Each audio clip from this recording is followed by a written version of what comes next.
Hey, Jacob, for my third, can you put special, just not special enough? Sure. Thank you. All right, you guys can talk. Oh, why? Last one. Somebody said January has been the longest, month of months. Like, every week in January has felt like a month. I agree with And we're that. not done. No, we're not We done still got yet. another week of January? Yeah, we got another week of January.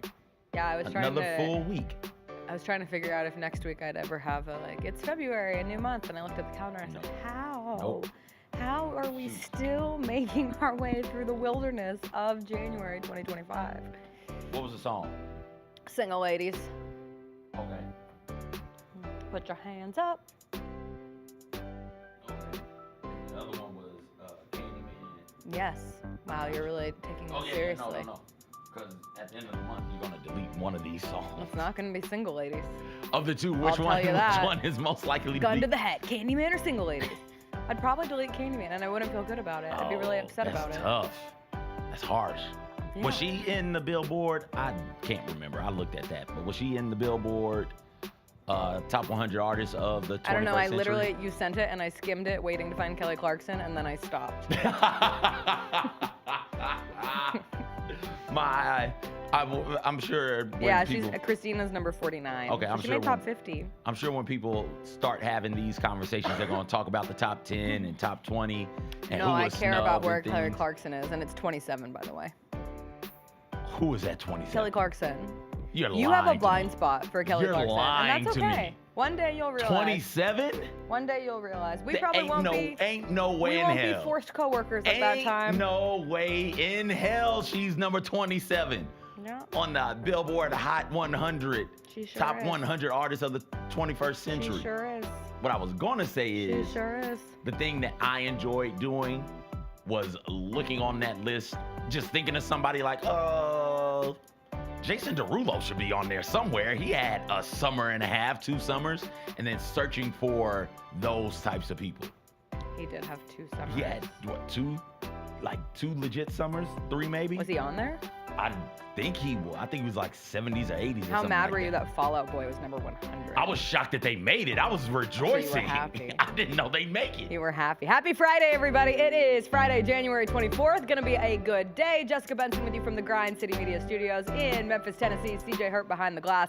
Coming up on today's show, it is a Grizzlies game day as the Grizzlies will face the Pelicans tonight, part of the NBA's rivalry week. All-star starters were announced last night. Memphis caught another stray in the Jimmy Butler saga. We'll get into all of that. Whitaker will join us about 20 minutes in. The Tigers avoided disaster last night against Wichita State. Conference championship weekend coming up in the NFL. The wild story of how Liam Cohen ended up the new coach of the Jags is maybe my favorite sports story of the week. We will end with our Sonic mailbag question of the week, plus Music Friday, a Super Bowl update, NBA All-Star performers, a snub I missed yesterday with the Oscars, and oh no, Bruno Mars. What are you doing? What are you doing? It's Friday. You know what we say.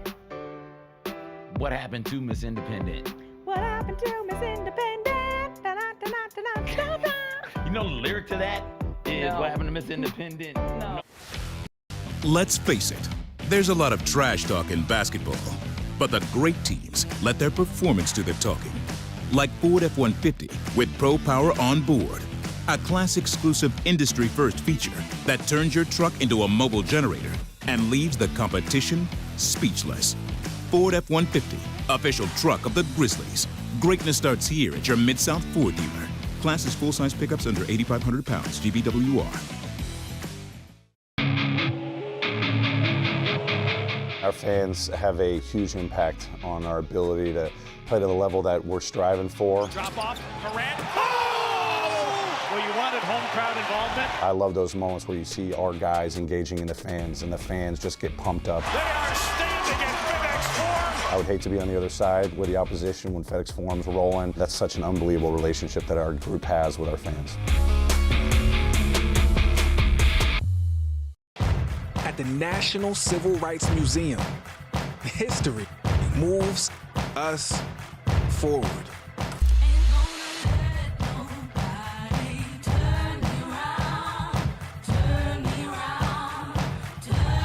question remains, how does history move you?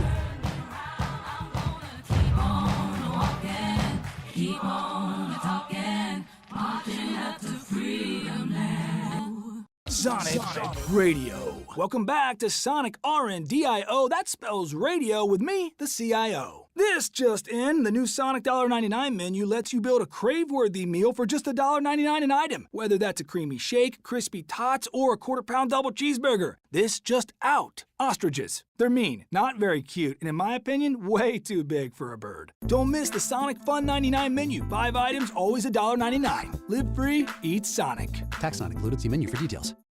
Grizzlies fans, dunks, dimes, and no-looks are great on TV, but nothing compares to catching them IRL. And that starts with buying tickets at Ticketmaster, the official ticket marketplace of the Memphis Grizzlies and the NBA. Ticketmaster gets you to the game so you can catch every highlight in person. From seeing your favorite Grizzly stars up close to hearing the squeak of the sneakers on the hardwood. Put that jersey collection to use and get tickets at Ticketmaster. There's no better brag than saying you saw it live. See you courtside, Memphis.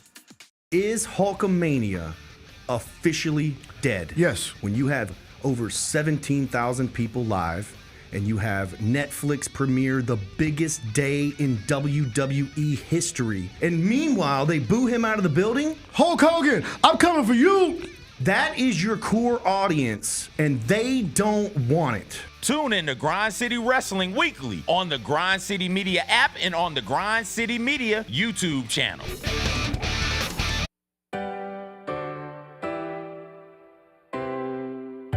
Feels great to feel the sunshine. Gotta own the day like it's all mine. Just got paid in his own time. Been working hard, I've been on the grind. I deserve this feeling, having my way. I've been on this healing. This is my day. The sun's out, hey, let's have a little fun now. Hey, I wanna let it all out. Hey, that's what's it all about. Hey, hey, 'cause I deserve this feeling, I have it my way. I deserve this healing. This is my day. Grind City Media presents The Jessica Benson Show with CJ Hurt. Live from the Grind City Media Studios on YouTube at Grind City Media and the official Grind City Media app. What's up, everybody? Happy Friday to you. We have made it to the end of the week. Another week in January gone. Don't worry, we have a whole nother week of January coming up next week. Memphis Grizzlies play tonight against the New Orleans Pelicans here at FedEx Forum. We get 2 Grizzlies games this weekend, one tonight against the Pelicans, one tomorrow against the Utah Jazz. It has been nothing but basketball here at FedEx Forum because we had the Grizzlies game on Monday against the Timberwolves, Wednesday against the Hornets. Then last night, the Memphis Tigers came in and they did play a basketball game. There was a basketball game played here in this building behind me yesterday, CJ. Did you watch any of the beautiful disaster? I watched take the beautiful out. They won. I watched the whole damn game, and holy hell. Woo. I would rather, and I mean this with every fiber of my body, I'd rather sit down and watch 2 third-grade teams play. It would have been better basketball. Oh my gosh. I can't remember who was on the call, but they called for the good Lord above to save them like 4 or 5 times in that game from the turnovers. They had some very funny moments from a broadcast team. My favorite being Memphis scored 23 points in the first half. I, too, watched nearly the entire game. I did flip it over to TNT to watch the All-Star starters be announced live, and that was a sweet, sweet reprieve from some of the Tigers game. Turned it back, coming out of half, one of the guys was like, well, it was a great defensive performance from Wichita State in the first half, limiting Memphis to just 23 points. And the other guy goes, or it was just some really awful offense for Memphis. And I said, yes, that is the correct commentary that we need. Similar to us coming in here this morning, and yes, Memphis wins, which is good. You just have to avoid another big screw-up in AAC play, and you did manage to beat Wichita State. Because while Memphis had 20 turnovers, Wichita State had 22 turnovers. And if you're going to turn it over 20 times, by God, maybe the secret strategy is for your opponent to turn it over 22. I'm not going to say cause 22 turnovers because some of it was nobody caused anything. Absolutely flippity-flopping all over themselves at the end of that game. Nobody calls it anything. That was just bad basketball. 20. So you say 20 and 22? Yes, and Wichita State went from the 7:18 mark, because I went back to look at the actual time codes, because it felt like Wichita State just stopped scoring. Yes, they did. Yeah. From 7:18 to 11 seconds left in that game, Wichita State did not make a shot. Some of that, improved defensive activity from the Tigers. Most of that was Wichita State just could not make a shot. And they only had 2 free throws in that period. That was the other thing. Nobody was fouling either. Yes. So it was just dudes tripping over themselves in cartoonish ways, turning the ball over. 42 total turnovers. How many made field goals were there? I think there were 45 made field goals. We had a game where there were almost as many turnovers as made field goals in that contest. And that's just not a delightful way of watching it. And you would think, Jessica, do you have the exact number of made field goals? Between the two, there were 44 made field goals last night. 44 made field goals. There were 42 turnovers.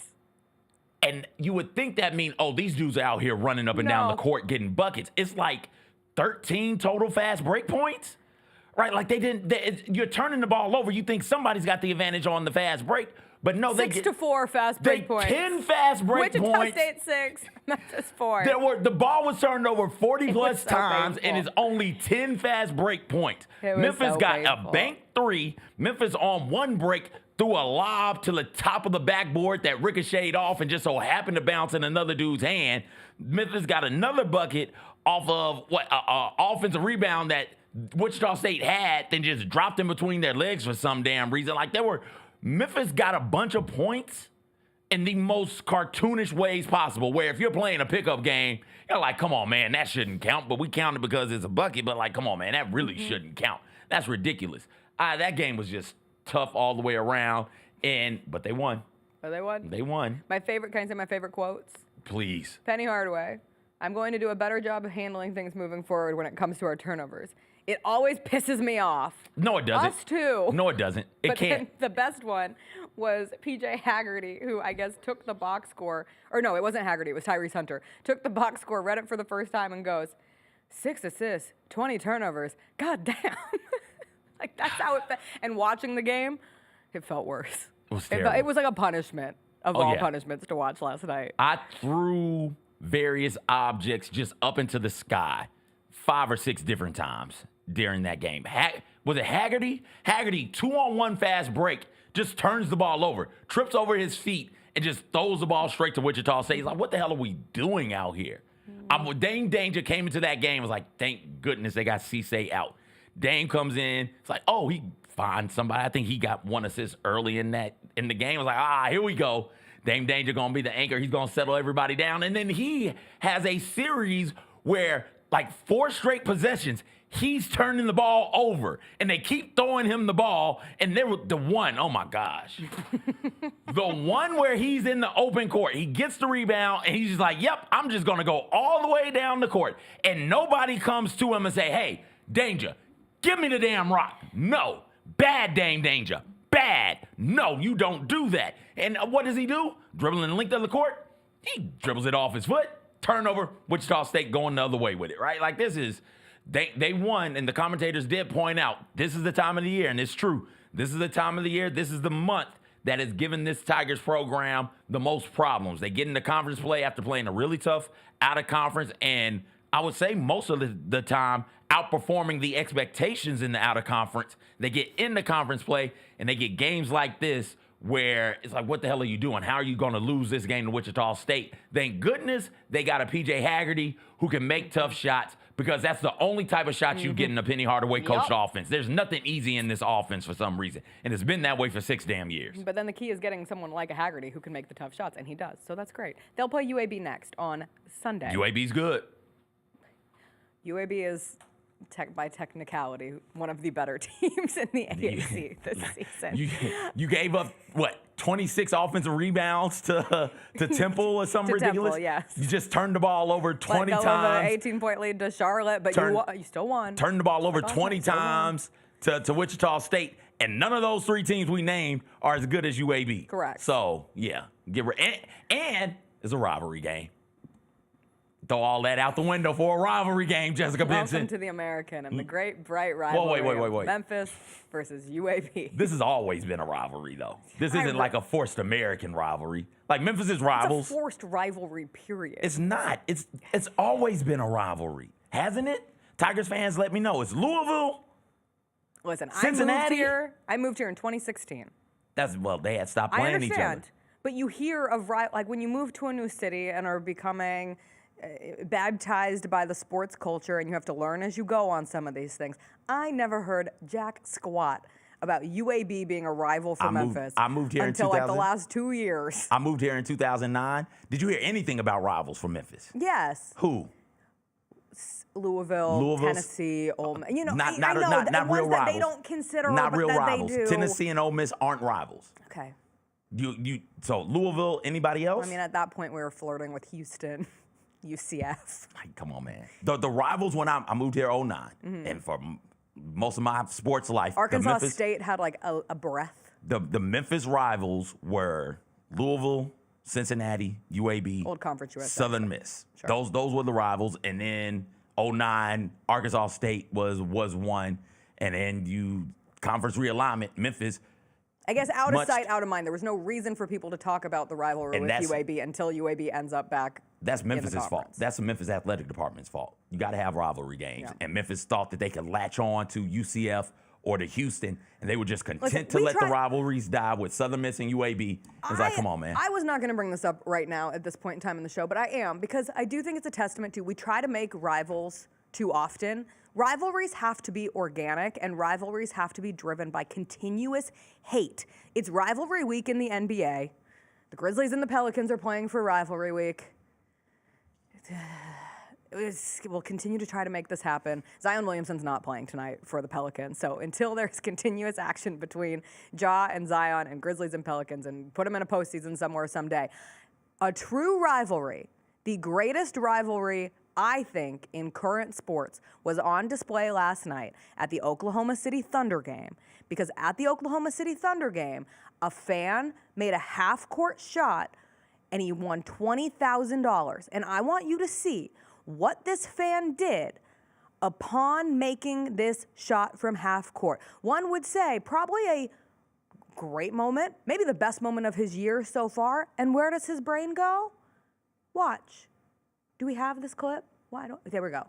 Fan at the Thunder game from half court wins $20,000. Crowd goes wild. What a beautiful moment for this guy. Hold the follow through. He's celebrating. He's living his best life. What's he going to do? Remember that deep in his heart, he absolutely hates Texas. Horns down. There is nothing like the Red River rivalry. This man, in a moment of sheer joy, chose his hate to display by throwing the horns down. It is January 24th. There is no reason to be throwing down a horns down on January 24th, but that man did. And that just got me thinking in this rivalry week, and as we're talking about other rivalries, like that's a real one. I'm never gonna say the best because you can make arguments for everything, but that's the most heated, hated rivalry we have in sports at the moment.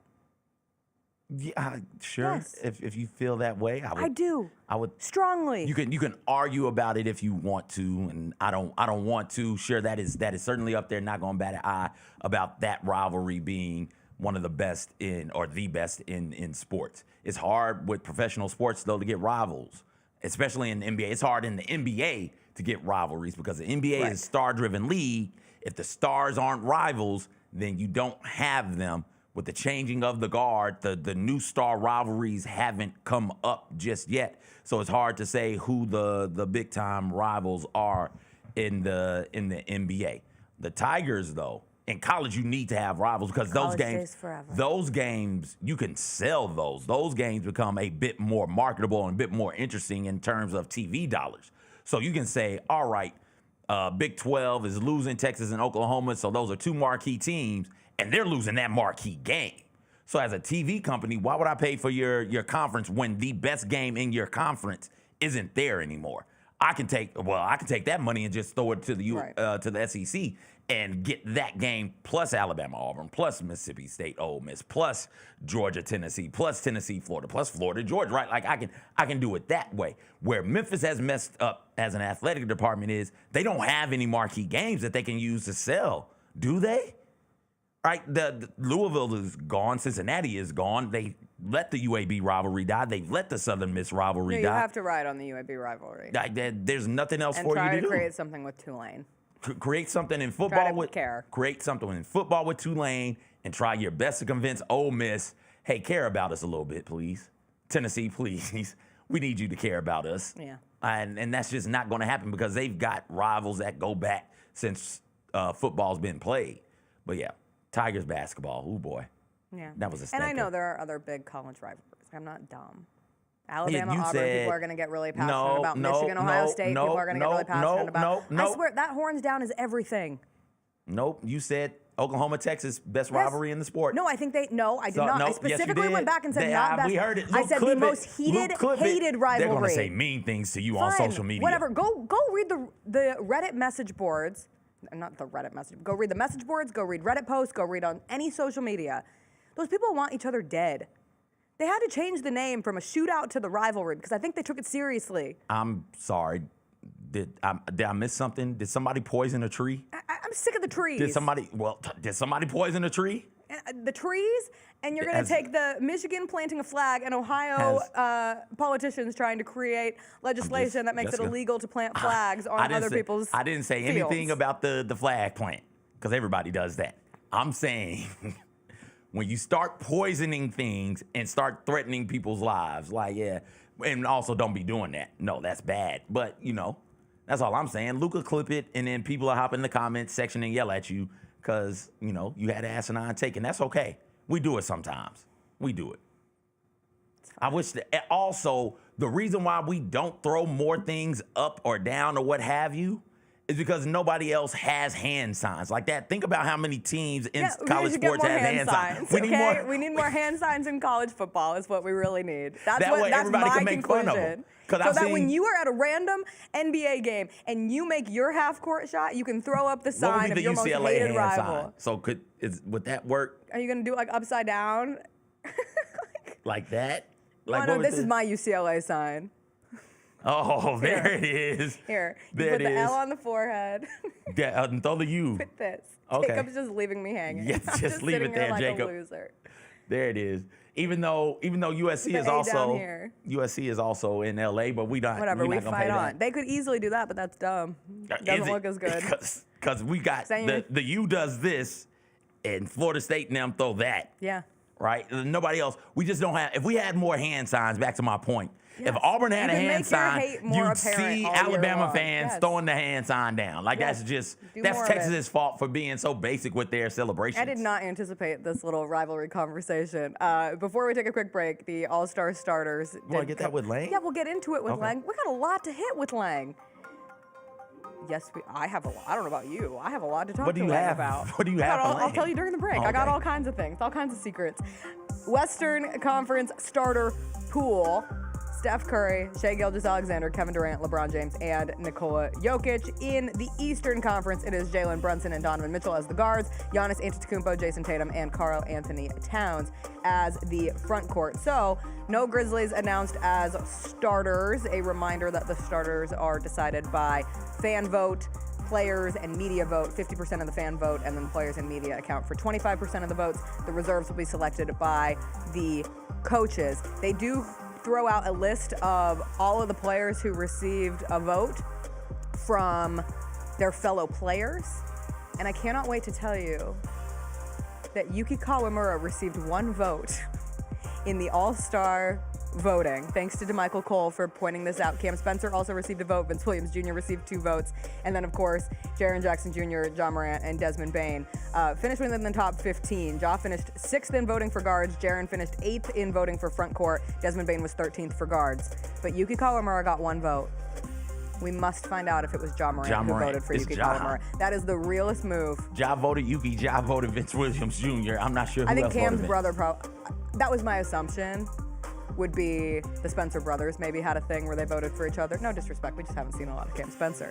But the fact that Yuki got 1, and if it's not Ja, I need to know who voted for Yuki Kawamura in the 2025 NBA All-Star Game. We'll get into all the All-Star with Lang Whitaker after a quick break. Plus, Nikola Jokic continues to be unreal. He took one of those front court spots, one of the spots that Jaren Jackson Jr. did not get as a Western Conference front court starter. He earned that front court spot. I have no qualms with Nikola Jokic.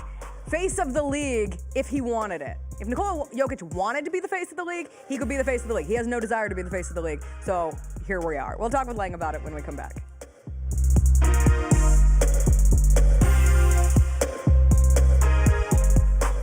Sitting right next to me, am I right? The one and only Jay Huff. Were you comfortable there in your seat? I'm great. You know, I've been adjusting it, playing around with the height settings. What are you exactly? 7'1" or 7 even? Or I say 7'2" because I wear shoes. Hey, Grizzlies fans, be sure to tune in to Grizzbeat, where the panel and I break down all things Grizzlies and take a look at the rest of the NBA as well. The show is live every Wednesday, 2 p.m. on YouTube at Grind City Media and the official Grind City Media app.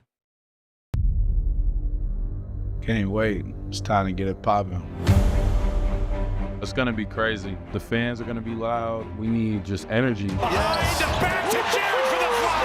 We're gonna need, the form rocking. We're gonna need, everybody in Memphis to be out there to come to support. When the fans are good, we're good. Simple as that. A Bane three, yes sir!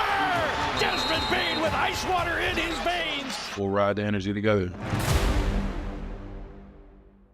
Kroger shoppers and Grizz fans, one exclusive last-minute discounted ticket deals takes it straight to you during the Grizzlies 2024-2025 season. Sign up with the new Kroger Buzzer Beater deal. Fans can sign up by texting Grizz to 636-479 or visit your local Kroger store in the Delta Division and scan the QR code. By signing up, you agree to receive recurring automated promotional and personalized marketing text messages from the Memphis Grizzlies. Consent is not a condition of any purchase. Message frequency varies. Message and data rates may apply. Anticipate each challenge. Make a quick response. Capitalize on every opportunity. And win. Greatness won't wait. It's true in basketball. It's true in banking. Grizzlies checking from Pinnacle. Play hard. Bank easy. Open a Grizzlies checking account with at least $100 and a recurring direct deposit by August 31st. And you could receive a $200 direct deposit bonus into your account. Details at grizzliesbanking.com. Member FDIC.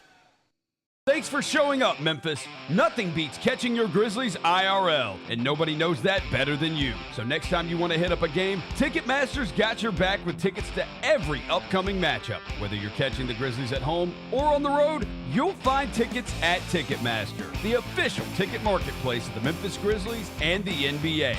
Keep putting that jersey collection to use and get Grizzlies tickets today. There's no better brag than saying you saw it live. See you courtside again soon, Memphis. I did a video and I thought it was pretty funny, and I said, well, I'm gonna post it on TikTok and see what it does. We watched Alabama beat Miami. We had no idea that the video was blowing up the whole time we were beating Miami, or we would have kept doing it. Yeah. So I told Tide roll. The Tide, tell them, Willie. Tide roll, baby. That's what they do. We always gonna get beat because you cannot mess with the Tide. The Chris Vernon Show, live on weekdays at noon on YouTube at Grind City Media and the official Grind City Media app. How about them Tigers? How about the Tigers? Go. Beat Tulane in a game that nobody called. Nobody thought was going to happen. They were a 2-touchdown underdog, and they got the win. Number 25 in the AP right now, number 24 in the coaches poll right now. So this is a Tigers football team that's going to end the regular season ranked in both major polls, possibly ranked in the CFP as well, with 10 wins. That's a damn good season. The Odds Couple, live at 2 p.m. on YouTube at Grind City Media and the official Grind City Media app.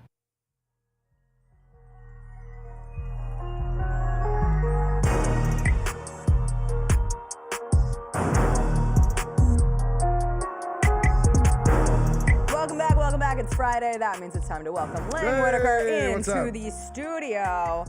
Lang. Sup, dog? Sup, dog? How you doing? I'm doing great. How are you doing? I'm good. Getting a lot of text messages. I'm good. Got so popular on a Friday morning. What are you going to do? Just stuff. We were talking about the All-Star starters. Yeah. And as we went into break, I was telling CJ he had missed Nikola Jokic had a crazy game last night, and we'll get into the full starters and how the Grizzlies. He's had 5 straight triple doubles before the end of the third quarter, which is the first time that anyone has had that since like the 70s. It's one of those back kind of stats. The shot that he made at the end of the third quarter from the opposite three-point line, just a flick of the wrist simplicity from Nikola Jokic. But then we've also learned that it was a couple games back where in his postgame, here's the shot from last night, just the audacity of Nikola Jokic, and barely reacts. That's my favorite thing continuously. Nikola Jokic makes a shot like that, and he's like, I'm done. I have my triple-double.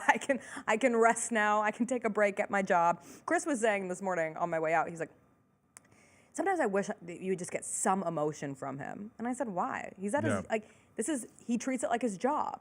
He's at his job. He had a win at his job, and then he's done. Like, do you ever celebrate bigly at your job? Oh, yeah, of course. But I thought, I think I don't know if he has that in him, though. This week there's been the story about how Jokic's favorite song is Many Men. That's what I was going to bring up. Yeah. And now 50 Cent has said he wants to do it with perform at All-Star Game with him. But that song also has, zero emotion. It's just, it's just them, kind of grunting along. So that feels, very on brand for Nikola Jokic. He is just a soldier. Yeah, he's one of the G Unit. Were you gonna say something, CJ? Mm-mm. Oh, you looked like you were. I thought about it. I had it, and it's like, no, that wouldn't work. But Many Men, I'll do it. Many Men is a chain gang song, right? Just take the music out and just go, many men, swing your pickaxe. Wish death upon me, have mercy on my soul, duh, duh. It's a really depressing ass song, and it makes complete and total sense why Jokic likes it.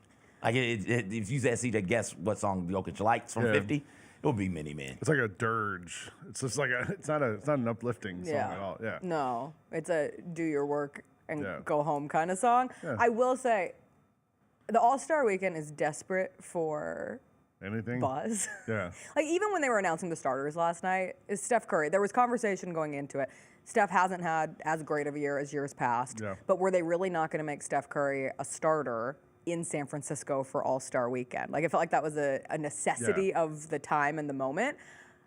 Even looking at the response to the performers at All-Star Weekend, they got zero. I haven't even seen who the performers are. It's Noah Kahan. Okay. Who's a sleepy singer. Does he have the dial like a drunk folky song singer. Or something like that? Yeah. He has the stick song. Yeah. It's just him and a guitar. Yeah. Zed. It's like a DJ. Okay. Saw Zed in Las Vegas. Flo Rida in the year 2025. I'm surprised he was available. Flo Rida. I love Flo. Let me be clear. I love Flo Rida. Flo Rida, just outside the top 50, I do believe, on the you're list. Afraid of him. No, I would go, if Flo Rida was playing at Riverbeat, we just talked about the Riverbeat lineup, that's one of those where I would go for the fun. That's a total for funsies moment. I think I saw Devin was it's kind of mid. I think it's great. Yeah, well, they clearly saw, they looked at the available artists. They thought, who spends money to come to these concerts? Oh, it's probably people 35 and up. Let's go after that audience. So it's a bunch of those type of artists. I looked at it and I'm like, oh, this is awesome. I want to go see Public Enemy. I'd totally go to the show. Yeah. I will be going. Yeah, I am too. Absolutely. The Chainsmokers. Again. They're everywhere. That's another Vegas group, right? Don't they play Vegas a lot? Yeah, I just saw them in Vegas as well. And then Nav. I don't know Nav. I'm unfamiliar with Nav. Do you know Nav? I know Nas. I know Nas. I don't know Nav. Yeah. Switch the consonant. But again, none of these people are for us. I guess maybe Flo Rida. I don't think they're for I anyone think that's, right is now. it Nav or Nav? The young people not into these people? Nav, I mean, look, they've consistently had trouble with the entertainment at the All-Star Game. When it was in Toronto, they had Sting perform at halftime. And I'm like Sting, the police have been broken up for 50 years, and they got Sting coming out here performing at halftime, singing Every Breath You Take and everything else. They've had trouble. The best one was a couple years ago when they had Tim's and what's his name? Burna Boy. That was 2-3 years ago, and that was actually kind of on point and good. But the last, I don't know, it just seems like they've always had trouble trying to find someone who because you gotta everything. You gotta find someone popular, but also someone who's family friendly and all these other things. I think Noah Kahan's pretty family friendly, and he is popular. I haven't. Among whom? I don't know. Young. They didn't book him for a Riverbeat. Do not book Noah Kahan for River Beach. I'm not trying to hate on Noah Kahan because I know I see him come up all the time on people's when they do their year in He's like an review in American music. Ed Sheeran. 28. I think that's a good description. 28.7 million Yeah. monthly subscribers on the Spotify. So I've people had rock friends with go him. to Noah Kahan concerts in the last year. I remember seeing it pop up. Between that and the dunk contest, which at this point is Matas Buzelis, Stephon Castle, Andre Jackson Jr., and insert whoever will be the fourth. Another rookie. There's no way that this is going to be, unless Luke Kennard decides that he's ready to enter the dunk contest. Jay Huff Someone wants said, to do it. I would. Yeah. Jay Huff saved the dunk contest. That would be amazing. Can we start a campaign for Jay Huff to be in the dunk contest? Yes, and do we think that... We need some Huff riders out here to roll for Jay Huff and get him in this dunk contest. NBA, you need a fourth person. Right. Jay Huff wants to do it. You're not going to get Ja Morant in the dunk contest, Ja's not but doing what it. if I told you you could get his teammate Jay Huff, and perhaps a special appearance by Ja helping or Jay get Huff. Yuki out there to throw him an alley-oop. How about all three? Yeah, whatever. A Ja to Yuki to Jay Huff. Yeah. Triple loop. Yeah. Okay, great. I'm glad that we've saved the dunk Triple contest. loops are in the Walker movie. Jaren, Ja, not named a starter yesterday. Des, not named a starter yesterday. There is a hope that at least one Grizzly will ultimately be a reserve. I was watching the TNT broadcast live after they named the starters, and they put up their reserves groups. And Shaq had Jaren on his list. Kenny had Ja on his list. And then Charles was kind of wishy-washy with it because he had Steph, Jalen Green, and Kyrie as his reserve guards. And then obviously Steph ended up being a starter, and so they were kind of talking back and forth with it. Do you ultimately think Jaren will get selected? He should be selected. I think he will be too. I mean, teams, for the most part, when the coaches do the reserves, they tend to reward winning. You can't not have a player from the third best team in the West on the Western Conference All-Star team. Also, the Grizzlies have the #1 scoring offense in the NBA. Jaren's the highest scorer on that roster.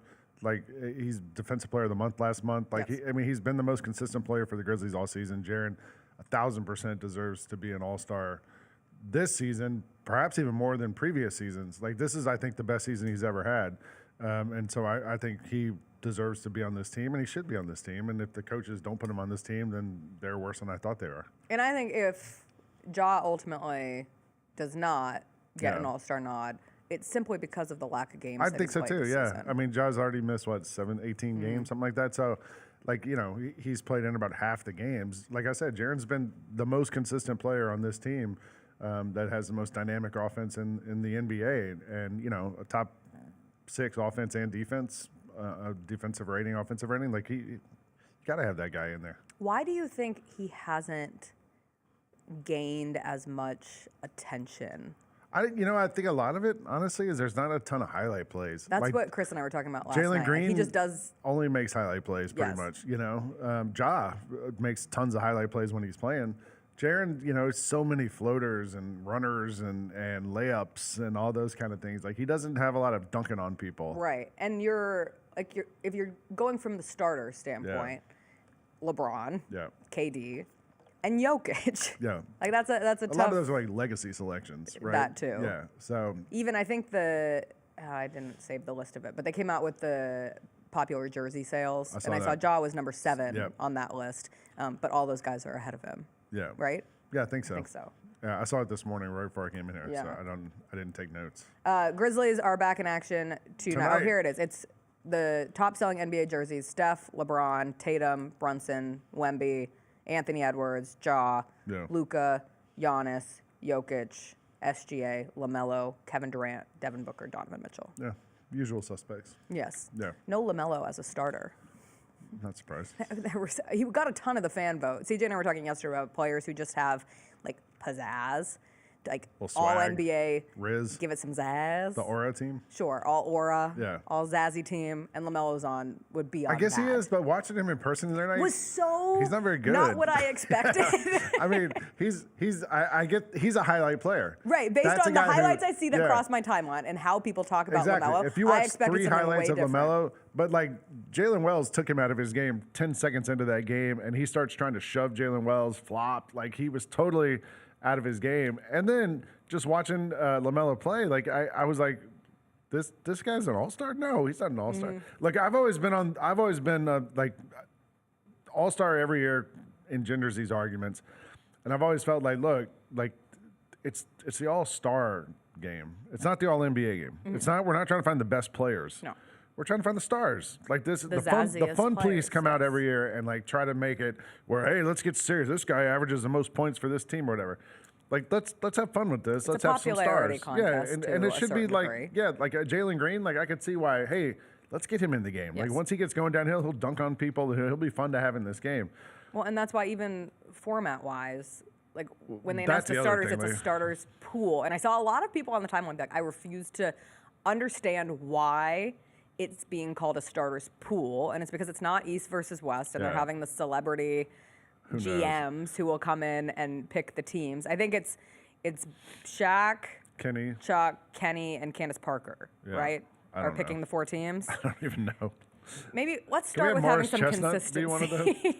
He was really good on First Take. If we need a celebrity. Yeah, but no, I agree with you. Sometimes it gets lost in the sauce that this is just. That being said, the like most fun players. Watching LaMelo play in person the other night. Yes. I don't know if he belongs on the All-Star team. Yeah. He's done a lot. Why isn't his brother performing?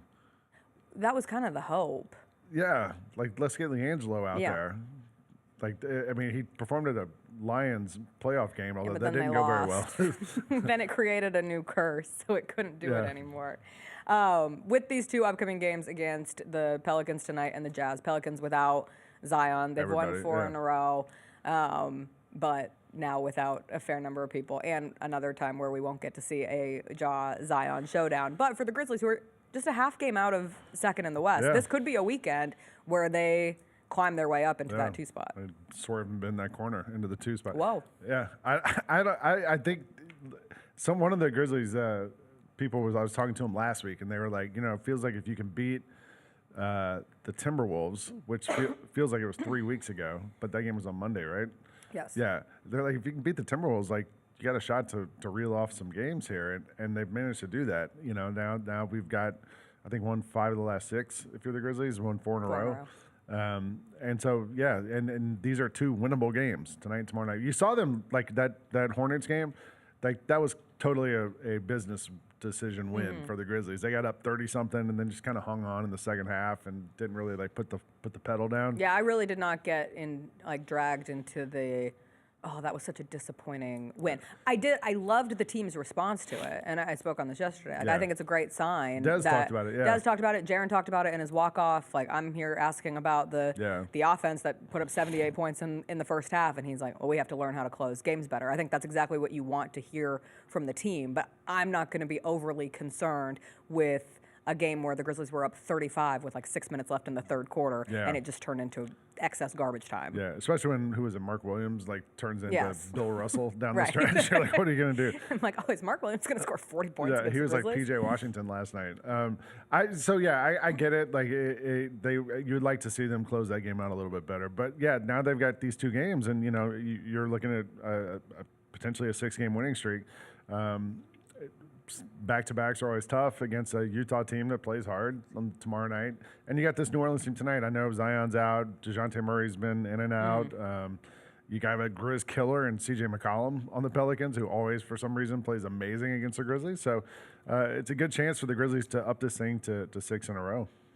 And Brandon Ingram continues. Brandon Ingram's out of ankle. As well, yeah. So it should be fun. Are you at all concerned with the stagnation of Zach Edey over the last couple of games? He's had these opportunities where... You're looking at Twitter too much, Jessica. I live on Twitter. Thank you very much. I also go outside. You also were talking about the way the Grizzlies closed the game out. Like there's a lot of conversations community discussions that right, but that's what happens. Like I told you, like we don't have to listen to that. But it's not about listening to it. I do think it's an important thing to understand it's there. To understand the pulse of how people are viewing a team at any given time. Like, these are the people who genuinely care about it. And I think sometimes they get way off into the weeds, but that's fans, right? Like, that's how fans approach. Some of them. Some, yes. And I do think, CJ and I were talking yesterday, like, fans that want to be angry or want something to be mad about, there's such a lack of desire to just sit in comfort. Yeah. Like, the easy thing right now would be to say the Grizzlies are 3rd in the West. They have won 4 straight games. They are starting 2 rookies. Yeah. They have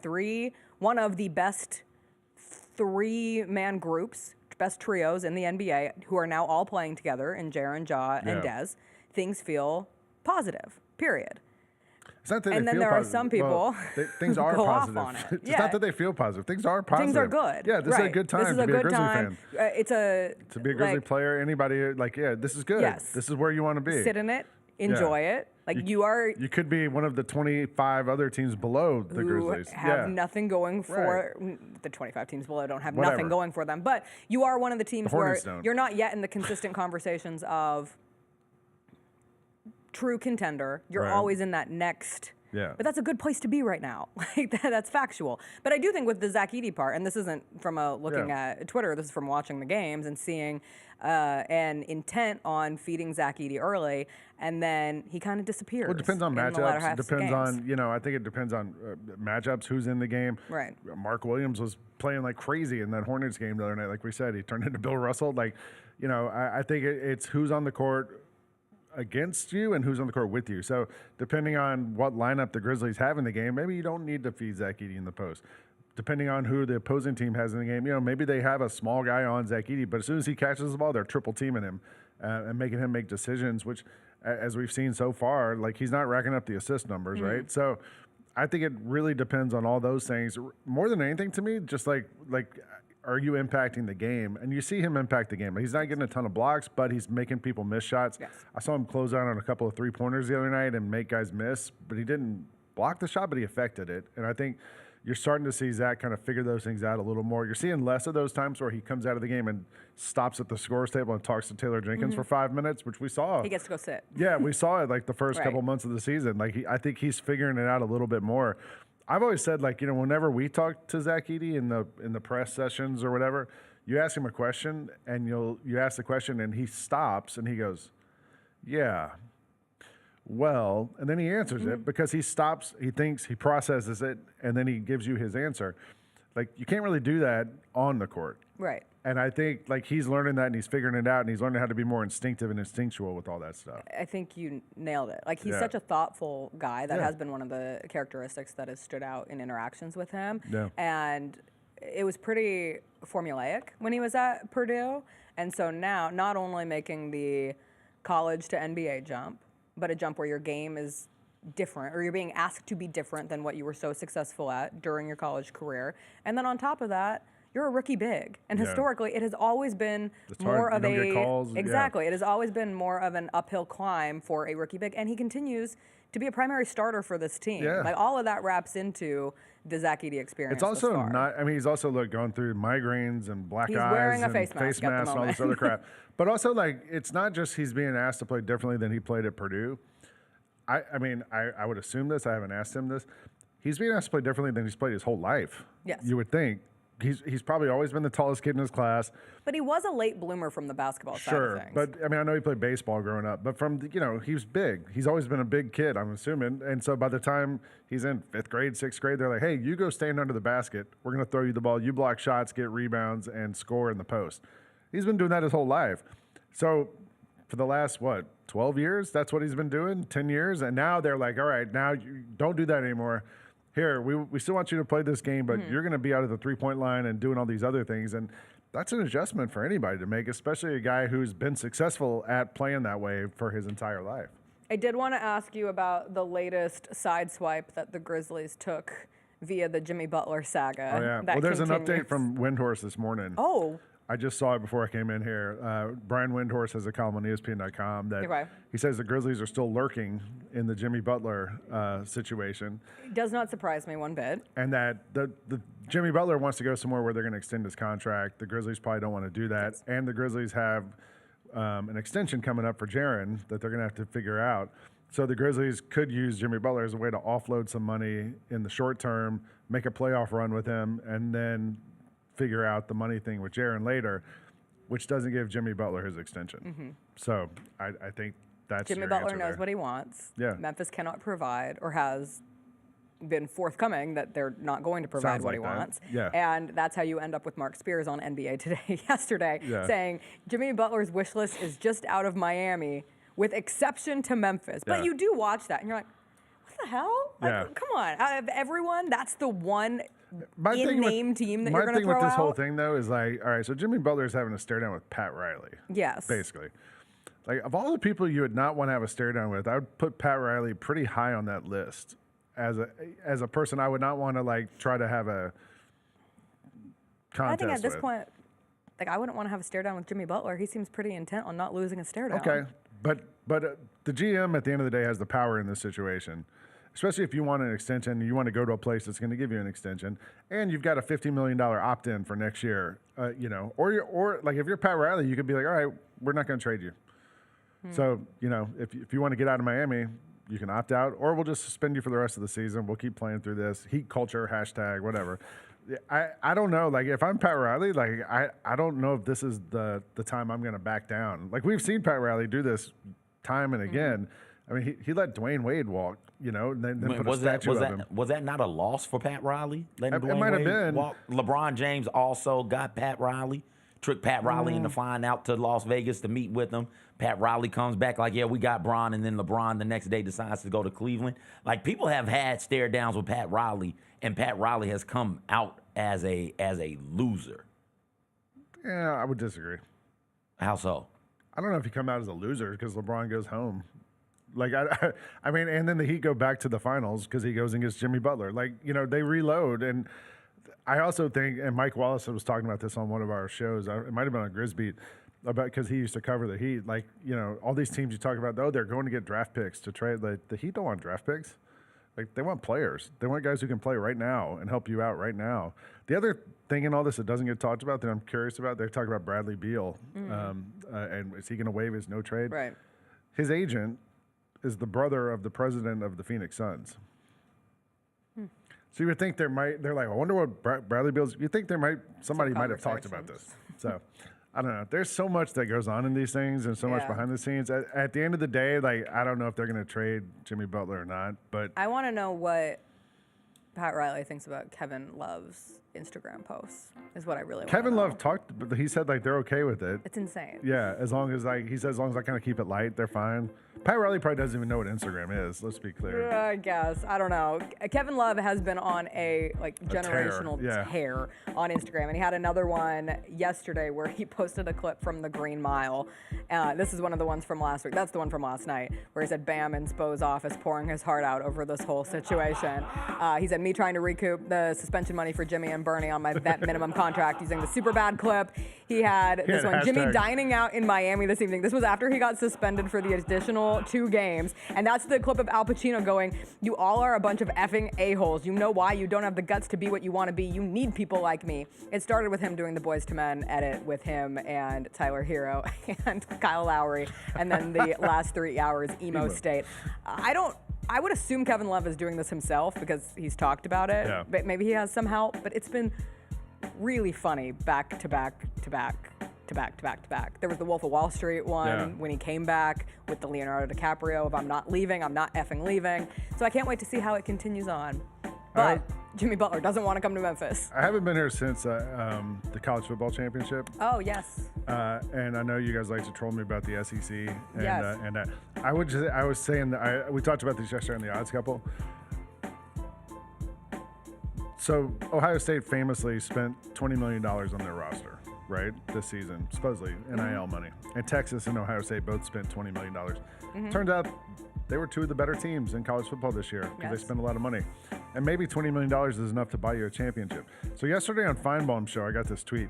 One of the guys from the Wall Street Journal was on there, and they ranked how much each SEC football program is worth. Okay. Texas is worth $1.89 billion. Georgia, $1.34 billion. LSU, $1.6 billion. Tennessee, $1.1 billion. You don't think they got an extra $20 million sitting around? Like that's what I don't get is like, how did these teams get outspent by Ohio State?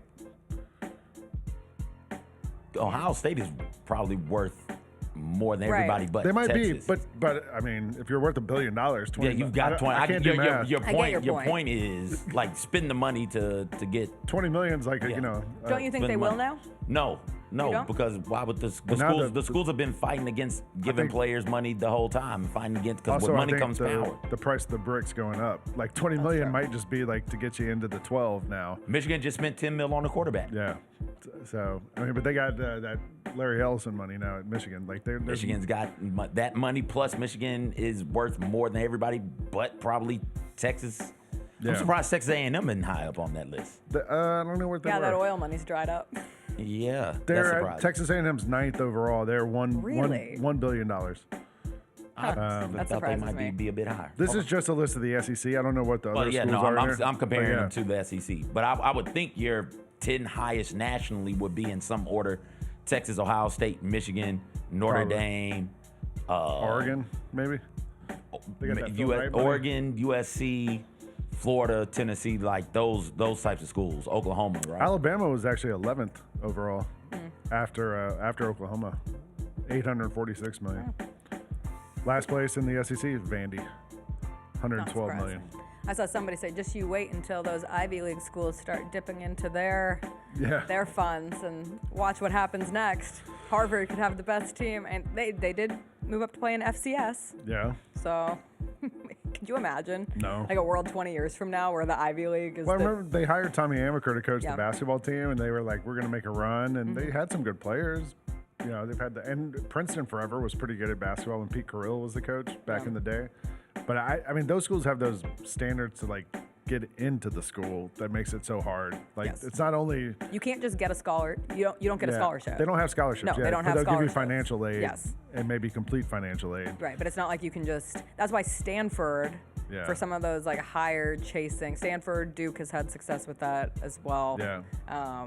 Where you have the aspirations of being an Ivy League student, but you're not going to get a scholarship to go play at one of those. So Stanford was really running that game for a while. I told Brevin this. Brevin Knight plays Stanford, but I don't know if I told you this. My son the other day was like, you know, I think I want to play basketball in college. And he was like, I might. I said, where would you want to go? And he goes, I could see like Duke or UNC or Kentucky. And he goes, if I have to go for academics, I guess Stanford. God. I was like, all right, do you, man. Start that SAT prep now. Start it now. Lang, we'll see you tonight. Warm up. Warm-up show, 6 o'clock tonight. 6 o'clock. You'll be on 6:10. I will be there. You and Michael Wallace. Oh, Michael Wallace is not there tonight. John Roser sitting in on the warm-up show tonight. And we'll do it again tomorrow night, 6 o'clock. We got 2 in a row here at FedEx Forum. All right, we'll take a quick break. When we come back, Conference Championship weekend coming up in the NFL. Plus, the Liam Cohen story on how he ultimately became the new head coach of the Jacksonville Jaguars is a wild one. Jaguars. The Jags. We'll talk about it when we come back.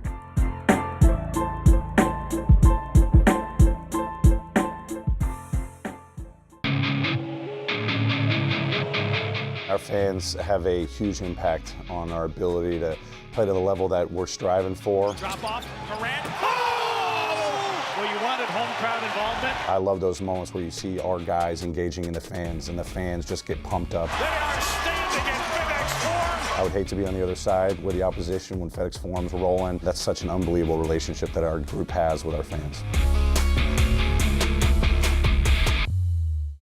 Memphis Cat is back with his Heaven on Earth tour. I tried to be incognito, but thanks to Shannon Sharp's loud mouth, the gig is up. February 22nd in the FedEx Forum. In my spare time, I infiltrate the Illuminati. Look for their secrets. Run back. Tell y'all. Don't miss this year's most talked about comedy icon live. He's back with brand new material, an unmatched wit, and an electrifying performance. Get tickets at Ticketmaster.com. When it's all on the line, you turn to the strong, the stable, the unwavering. To those with a history of raising their performance, to meet the moment. It's true in basketball. It's true in banking. Grizzlies checking from Pinnacle. Play hard, bank easy. Open a Grizzlies checking account with at least $100 and a recurring direct deposit by August 31st, and you could receive a $200 direct deposit bonus into your account. Details at grizzliesbanking.com. Member FDIC.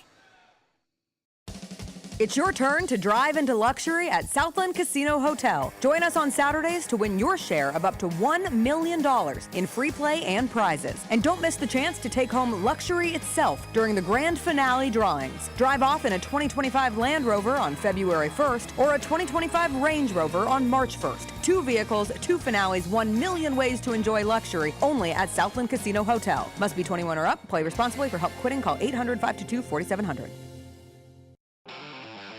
Thanks for showing up, Memphis. Nothing compares to catching your Grizzlies IRL. And that all starts with buying tickets at Ticketmaster, the official ticket marketplace of the Memphis Grizzlies and the NBA. Ticketmaster gets you to the game so you can catch every highlight. Put that jersey collection to use for the next game and get Grizzlies tickets at Ticketmaster. Whether they're here at FedEx Forum or on the road, Ticketmaster's got your back when it comes to scoring tickets. And there's no better brag than saying you saw it live. Derrick Rose was honored in Chicago this weekend. That was cool. Former Memphis Tiger. One of the things I've noticed about him, he's immensely respected by his peers. Yes. People love him. People love Derrick Rose. I don't know exactly how to pinpoint it, but he matters to people. The impact that guy made in his hometown, on that franchise, and just on basketball in general, he deserves. There ain't an honor you could give him that I would argue with. The Gary Parrish Show, live on weekdays at 10 a.m. on YouTube at Grind City Media and the official Grind City Media app. If I was a high school player, or if, let's say I'm the father of a child who's 16 years old, and Mike Vick comes knocking on my kid's door, and Virginia's there also, and so is Virginia Tech, I'm like, yo, you gotta go where Vick is. You gotta go to Norfolk State. Get all of your HBCU sports and culture news by tuning into HBCU Huddle with CJ Hurt and Mike Wallace. New episodes drop every Thursday on grindcitymedia.com, YouTube, and Spotify.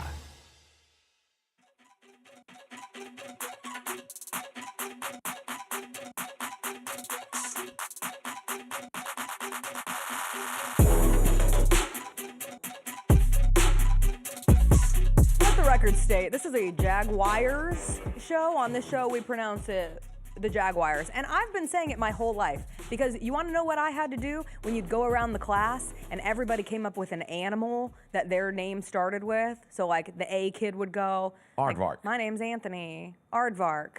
My name's Brian, Bear. My name's Cynthia, Cat. My name's David, Dog. Okay. Yeah, Keep going. You want to know what you got? Keep going. Go My E. name's Edwin. Elephant. All right. Elephant. Here we go. My F. name's Frank. Frog. There we go. My name's Greg. There it is. Come on, you got it. Greg. Gorilla. Let's go. Gorilla. H. My name's Heather. Hare. Okay. My name's Ingrid. Iguana. There you go. My name's Jesse. There it is. Jaguar. It was my only option my whole life. And I'll never forget the first time someone goes, well, actually, it's Jaguar. And I said, well, actually, I don't care. It's Jaguar to me. You didn't say that. I said it's Jaguar. I fought back. You did? Yes. How old were you? I actually think this was in 4th grade at Girl Scout camp, if I remember correct. That's the first conscious memory I have of somebody coming back. And you want to know what? Oh, it gets worse. Oh, what happens? Well, my dad drives a Jaguar. Oh, she's one of those. And I was like, okay, fight's over. All right. You go drive in your fancy car. Ooh. I'm going to go sit in my mom's Honda Civic. Okay. You enjoy. I think you say Bengals wrong.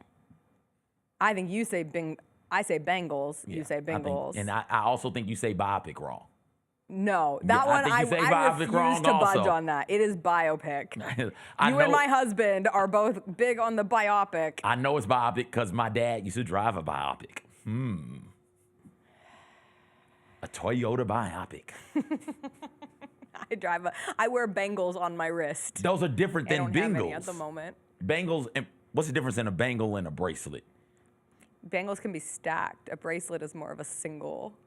I don't make the rules. Bracelets I'm aren't just a girl. stacked also? If you start stacking bracelets, I think they become bangles. Oh, Technically, okay. a bangle is a specific kind of bracelet. Like it's a stackable bracelet, I would say. All right.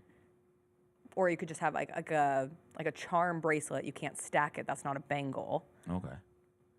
There's so many confusing things about. As Charlie XCX said, it's so confusing being a girl. Oh, all right. Jaguars got a new coach. This story. What happened? I missed this story entirely. Okay. So Liam Cohen is the new head coach of the Jaguars, formerly the offensive coordinator for the Bucs. To get to the end of him being the new head coach of the Jags, I have to start on January 12th, which is when he was interviewed on a Zoom, and apparently on that Zoom was general manager of the time, Trent Baalke, and on that Zoom was also owner Shahid Khan. And Shahid Khan told Liam Cohen that Trent Baalke would be fired if a new head coach wanted him out. Baalke was also on this call, on a call where the owner says, well, if the new head coach wanted a new GM, we would take the appropriate measures to make that head coach happy. Fast forward to January 15th, Cohen was interviewed again on Zoom. January 20th, he interviewed in person. On January 22nd, Cohen was like, you know what? No thanks. Agrees to an extension with the Tampa Bay Buccaneers to become the highest paid offensive coordinator ever. Great. Story's over. That happened in the morning on January 22nd. Afternoon of January 22nd, the Jags fire Trent Baalke. The next day, so January 23rd, Cohen flies back to Jags headquarters. The Bucs realize, oh, shoot, didn't get a signature on the contract yet. They keep trying to call Cohen. He does not answer their calls. Cohen allegedly told Todd Bowles during this time that he was at a doctor's appointment with his kid. Cohen's wife has now popped on Twitter because people thought he lied about being at a doctor's appointment with his kid. His wife is like, no, our son actually has an autoimmune disorder and we were at the hospital. That's true. I shouldn't have to get on social media and they come out with the truth, but that was true. But also, Cohen was avoiding the calls of the Jags because by the afternoon, Cohen agreed to be the Jags head coach, where he reportedly gets to pick their new general manager and gets a contract similar to the one that Ben Johnson just signed with the Bears, but with more money. This man was the offensive coordinator at Kentucky 2 years ago. And now he is the head coach of the Jags, fleeced his way into more money. Can we say fleeced? Doesn't fleeced imply that he robbed them? Yes. I don't think he robbed them. I think he meticulously played this negotiation some process are meticulous. like a fiddle. Whenever something like this happens, because this is how I would be in my household, the celebration between him and his wife last night, not in a weird way, just in a sheer celebrating couples wins. I realized when I said that it came out wrong. I can't imagine celebrating signing that contract. From January 15th or January 12th with that initial Zoom to January 23rd, where you are now the head coach of the Jags, wild experience. You get the money you want. You get the opportunity to hire your own general manager, which is not something a lot of head coaches are going to, particularly first-time head coaches in the NFL, are going to have the opportunity to do. Some people have come down on him and been like, oh, this is business, baby. This is how it works. I love this. The AFC South needed some fun juice. They're saying in the chat, finessed would have worked. Finessed, finagled. Finagled. Finagled. Finagled. You say finagled, and I say finagled. You say Jaguars, and I say Jaguars. I can't even you say it the way the Lang is Bengals, saying. and I say the Bengals. The Bengals. The Bengals. Oh, why are you this Let's way? call the whole thing off.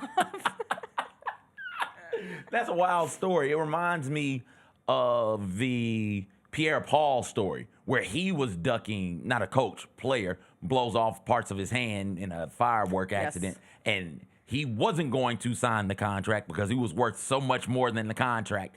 But then once his hand got blown off, he's in the hospital. He's like, yo, bring me the contract quick so I can sign it with my mouth because my hands are in casts right now. The Giants are trying to break down the door to get a look at him before he could sign. It's good. It's good stuff. That's good. How do you have the contract if you're the Bucs and not get his signature? Somebody's in trouble for that one.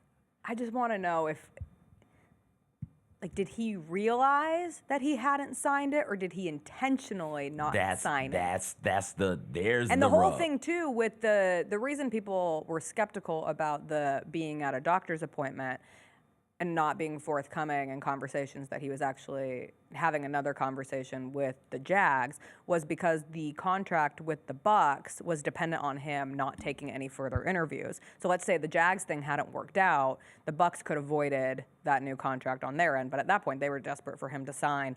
Whew. Just another day in the National Football League. getting to hire your boss is incredible. Is now a new goal of mine. I've never thought about that before. Now I want to be able to hire the person in charge of me. That would be incredible. Do you know how soft I would go?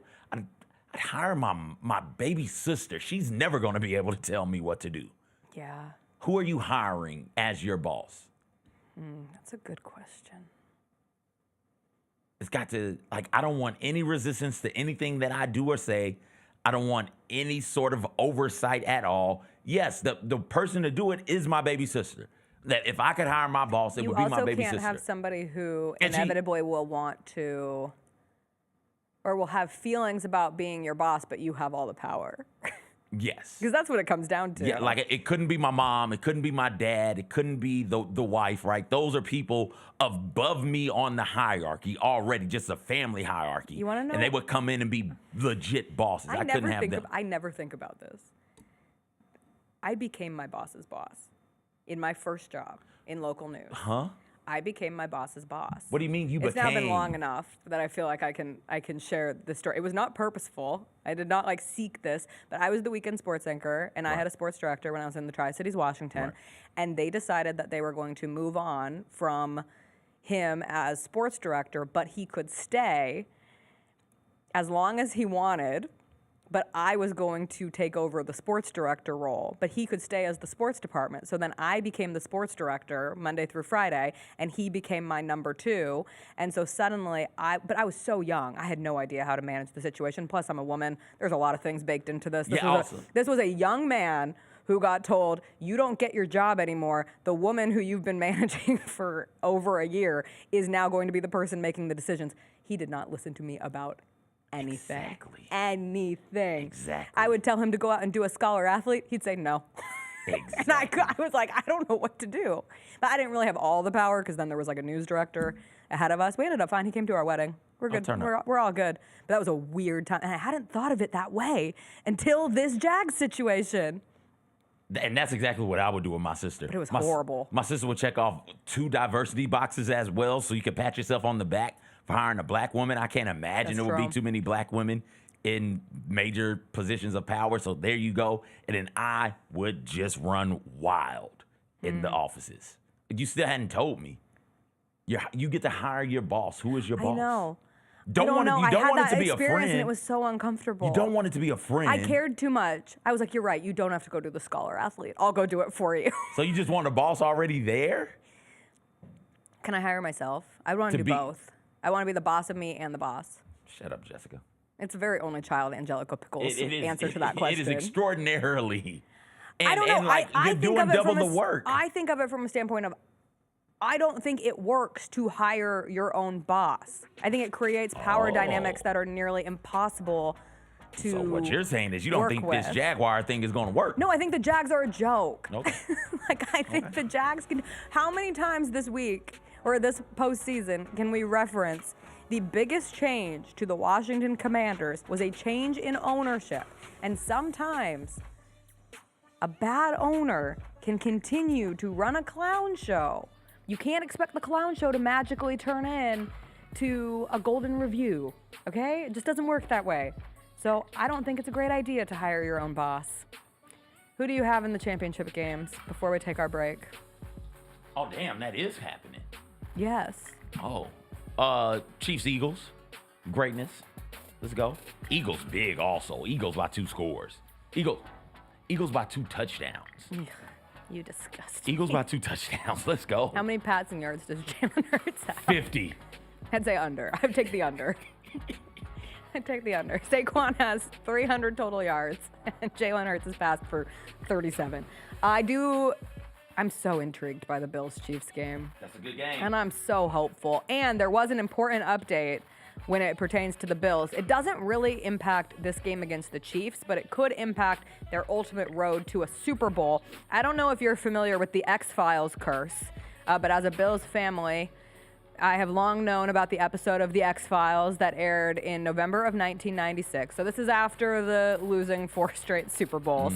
But there was an episode called Musings of a Cigarette Smoking Man where, if you watched The X-Files, there's a character named Cigarette Smoking Man, CSM, C-Man. And he has a quote where he says, "What I don't want to see is the Bills winning the Super Bowl. As long as I'm alive, that doesn't happen." It was the 7th episode of the 4th season, again, 1996. That was a line said by an actor named William B. Davis. He posted on his Facebook that he is lifting the curse. He said, "I am today officially removing my curse on the Buffalo Bills. If they are able to defeat Kansas City, I will permit them to go on and win the Super Bowl. Go, Bills, go." Signed, cigarette smoking man. This is big. It's huge. Because, the Bills fans, there's no answer to never making it back to the Super Bowl, to never winning a Super Bowl, other than a curse. Yes. That's how we do this whole sports thing. Yes. We'll see if Josh Allen can beat Patrick Mahomes for the first time. We'll take a break. We have some fun Music Friday stories to get into, an update from the Super Bowl halftime show, plus the top 100 artists of the 21st century were announced by Billboard. Kelly Clarkson. Can't believe she's is on this. list. Not only on this list, but top 30. He's on the top 30. list. Kelly Clarkson had 2 albums? Yes. 3? 2? No, she's had more than that. We'll talk about it on the other side. The other side, also a song dropped this morning that we really have to discuss. We're looking at you, Bruno Mars and Sexy Red. We'll get into it after a quick break. I never want to look at Sexy Red.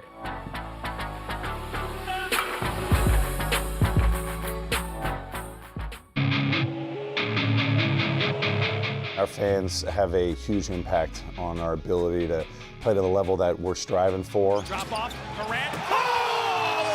Well, you wanted home crowd involvement. I love those moments where you see our guys engaging in the fans, and the fans just get pumped up. They are standing in FedEx Forum. I would hate to be on the other side with the opposition when FedEx Forum's rolling. That's such an unbelievable relationship that our group has with our fans.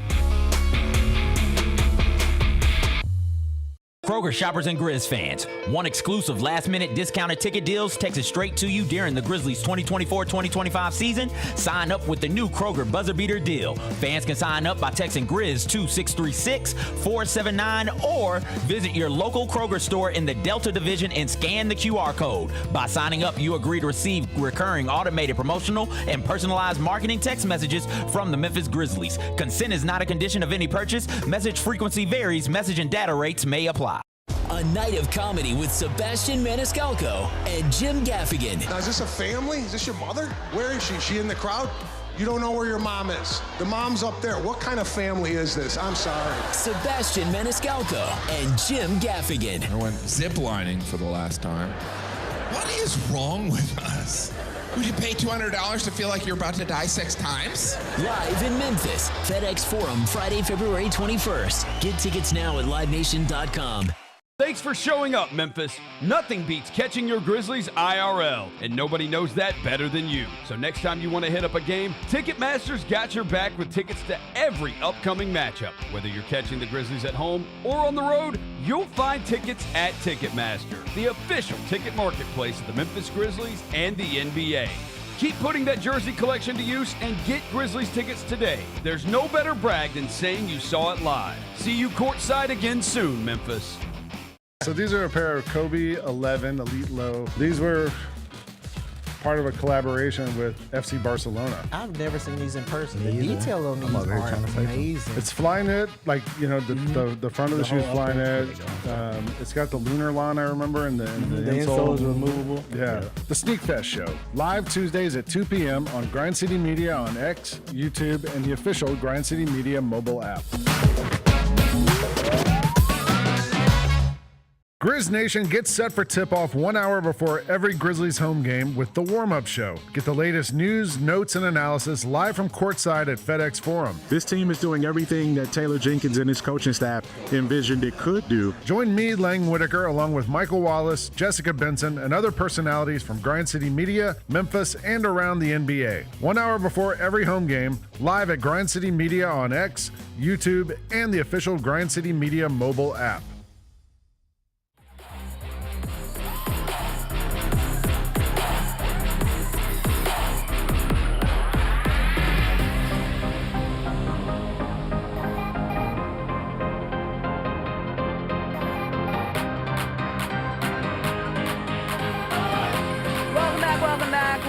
Some Music Friday, and every Friday when I'm getting ready for this show, I go ahead and fire up my Apple Music and look at the new music that dropped on this here day, and my day was ruined before it even began upon pressing play on the new Bruno Mars song featuring Sexy Red called Fat, Juicy, and Wet. The music video also includes Lady Gaga and Rosé. Lady Gaga, who Bruno just did Die With a Smile with, Rosé, who he did APT with.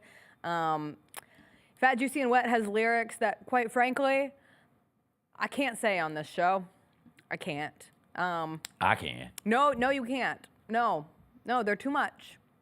Unless you pick a very specific one. Here we go. I'm so nervous. I got you. Middies on your head, middies on your chin, middies all on your over. middies. Middies With your big midi frack.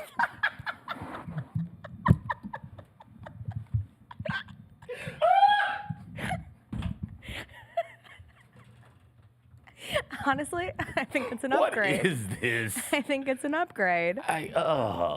And the two, Rose and Lady Gaga, aren't on the song, one. No, they do not have a verse. They're in the music video for like 20 seconds. It's a 2.5-minute song, and you'll regret every single second of listening to this. But the hook is good, and there will be lyrics that I have you, oh, okay, I kind of mess with this lyric. So, Sexy Red is such a bad rapper, though. Unfortunately, yeah, they spell it sexy with 2 Y's because she's AI Sexy Red. Like, there is nothing sexy. This song, I actually think could be great if it was somebody else on. And I know that's a wild thing to say. You're going to listen to the song the first time. If you have not yet listened to Fat, Juicy, and Wet, you're going to go listen to the song the first time, and you're going to think, by God, this is the worst song I've ever heard. But there's something there, and it's catchy as hell, because I went and I played it back for Chris when I was so excited. I was like a kid on Christmas. I wanted my husband to wake up so I could play this horrible ass song for him. Once upon a time, my husband came in after listening to the 24 Karat album for the first time, and he was like, by God, Bruno Mars might be the greatest artist of our generation. This is someone who loves Bruno Mars. And I was like, I can't wait for him to hear this new song. But as he was listening to it and having the reaction of, this is the worst song I've ever heard, on my second listen, I was like, oh, damn. So, I'm already picking up so many of these lyrics. So you're telling me the second time, the lyric, that good kitty, making my pet. Yes. Was like, oh, okay, I like that lyric now. Yeah, I kind of did, actually, honestly. Okay. And then when you get to, verse 1 by Sexy Red, there's really nothing I can do from it. There's really nothing I can share. Verse 2, by the time she finishes it, I kind of want another verse just because it's so insane that I would love to know one more direction that it could go. Throw my legs back, eat these groceries from the front. Yes. Which, still trying to figure that one out. Yeah. Mm-hmm. Yeah. Somebody free Bruno Mars from his debt. Somebody let this make great R&B jams again. If this is the type of music he's going to have to do, yes, please free him. Please. But the other two songs, the song with Rose, we talked about it. The song with Rose, I enjoy. I love Die With a Smile. I don't love Die With a I Smile. love Die With a Smile. And the only knock of Die With a Smile that I have is Gaga on the track. Like, that's the only knock to it that I have. So I'd say he's had, in the 3-song run since we found out that he's not in gambling debt and he's not doing mountains and mountains of blow and he's not wilding out in Vegas, right? Since we found that out, the 3 songs that he's done, one I think has been really, really good. One has been fine, and then there's this one. When did the Silk Sonic album come out at this point? Like 5 years 22? ago? No, it's not 5. I was working here. Post-COVID. We were working here when Yeah. it came. 22, 21. 20. I would take When did you that. get married? 20. What year? 2022. Oh, so it came out 21. I think. How do you not know the year you got married, Jessica? I know the day. I don't care about the day.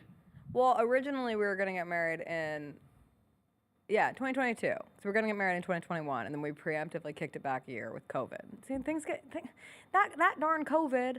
They were talking about that Luke Kennard last dunk being 2019, 2020. That was a whole world ago. Yes. Accidental for more spill. lyrics? Accidental spills in your mouth. Accidental spills on your bed. Accidental spills. I'm sorry. Autograph signed Sexy Red. If I can find a way to include one of those lyrics in my next highlight reel, give me the Pulitzer Prize. But I do think middies on my head, middies on my chin, middies on my middies, with my big midi friend. Big midi friend. Is maybe my favorite lyric of the year. We did find out SZA's going to perform with Kendrick Lamar at the Super Bowl. Big surprise. Big surprise. Is there one song that you are most looking forward to Kendrick doing? No. I would say it's not going to happen. But my favorite song with Kendrick on the track, I enjoy Kendrick Lamar. Not as much as you people, but I understand he's great and don't have to convince me. I'm not trying to have that argument with you. But Effin' Problems is my favorite song. And Effin' Problems is my favorite Kendrick verse. So if he did that, I'd be cool with it. Right? And Effin' Problems, the issue is with Effin' Problems. There's a lot of effing. And Drake is in it. Oh, yeah, that's true. Because it's Kendrick, ASAP, Drake, and 2 Chainz on that also. I think it's 4 of them on that. But, Poetic Justice would be fine. We need to go ahead and knock out a Kendrick Lamar song draft to do the Super Bowl set. I was happy that SZA was confirmed because I like All the Stars. And I would assume that they will be doing All the Stars. I had this realization this week as I started doing some exploring, officially done with Christmas music, right? Been done for a while now. My ears have reacclimated. I'm trying to find some quality R&B artists and that I like. Okay. I understand SZA's supreme, phenomenal. I understand Jasmine Sullivan's out there doing incredible things as well. But they don't necessarily speak to me. And I say that to say I really don't care for what is it? All of the Lights? Luther? I don't. Oh no, I don't. You don't like Luther? I don't like Luther at all. What is wrong with you? I don't know. That's one of my favorite songs. We hadn't talked about that because of the name. We've talked about that album, but I hadn't listened to it. I've listened to it, and it's just not something for me. GNX. Have you listened to the updated SZA album that she dropped right before the holidays? Where she added a bunch of tracks? Yeah. Yes. Yeah. Did you like any of those? No. What? No. What? I don't know. I don't know why I rock with Victoria Monet or Ella Mai or artists like that, and I just can't get into. I want to like SZA. Like I understand that she's great. I don't love 30 for 30, but they'll probably do that too. Okay. What song you want them to do? All the Stars. That's the one? With SZA. Okay. I love SZA. Damn, Humble. Sure, Humble is a good one. Yeah. We'll do a full draft before we get to. Don't we have 2 weeks, right? Yes. Yeah. After this is 2 weeks. Pro Bowl and then and then Super Bowl. Yep. And then no football. What will we do? Stop it. What will we do? We'll go to the Liberty Bowl and watch the Showboats play football. UFL season starts soon, baby. Yeah, we will. Name me one player. Name me one player. Man, you've got Jenkins out there running around. You got Peters out there as well. There's got to be a Smith or a Johnson on the roster also. Like, they've got some dudes out there. Is there a couch? Who's the coach? Oh, come on, the you can do coach this is a great coach. Didn't we show the interview with the coach? He's a tremendous coach. You know it. I do know it. So, the who? He was former Cardinals and Titans. Whisenhunt. Yes. See, What's his first name? I didn't even need that. Stop playing with me, Jessica. Ken. I knew it was Ken. He's just Ken. I knew that. Yeah. So, shout out to the Showboats. Let's get this going. Case Cookus is the quarterback on. Case Cookus, Josh Love, and Troy Williams are the three quarterbacks. I told you Love and Williams were on the roster. You said Williams. It's true. I did. It's sure true. I did have one note after doing the live reaction to the Oscar nominations yesterday. I've been a little under the weather, and I didn't realize one massive snub as we were going through that I do want to make sure that I make clear. The Challenger score not being nominated for Best Score at the 2025 Academy Awards is the biggest travesty of the 2025 Oscar nominations.